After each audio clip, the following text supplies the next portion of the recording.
पुसद तालुक्यात वाहतुकीच्या अराजकाला ट्रॅफिक विभागाचा आशीर्वाद. नमस्कार, आपण पाहत आहात GR महाराष्ट्र. यवतमाळ जिल्ह्यातील पुसद तालुक्यात वाहतुकीच्या नियमांचा उघड भंग होत असल्याची धक्कादायक बाब समोर येत आहे. शाळकरी मुलांना शाळेत व शाळेतून घरी सोडणाऱ्या ऑटो रिक्षा चालकांचा मनमानी कारभार सुरूच. सकाळी व संध्याकाळच्या वेळी हे ऑटो ओव्हरलोड होऊन धावतात, ज्यात मुले बाहेर लटकत, पाय बाहेर काढून आणि दाटीवाटीने बसून जीवघेणा प्रवास करतात. तरीही स्थानिक ट्रॅफिक विभाग याकडे जाणून बुजून दुर्लक्ष करत असल्याने जनतेत संताप व्यक्त होत आहे. या प्रकरणी कारवाईची मागणी जोर धरत आहे.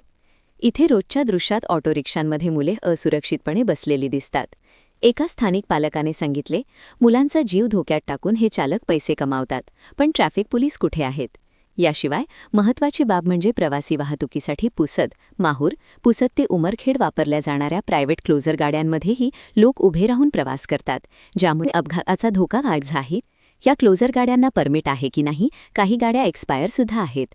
गाडीचा किंवा ऑटोचा इन्शुरन्स आहे की नाही, याला जबाबदार कोण? ट्रॅफिक विभाग की वाहन चालक? हा प्रश्न आता मोठा उपस्थित झाला आहे.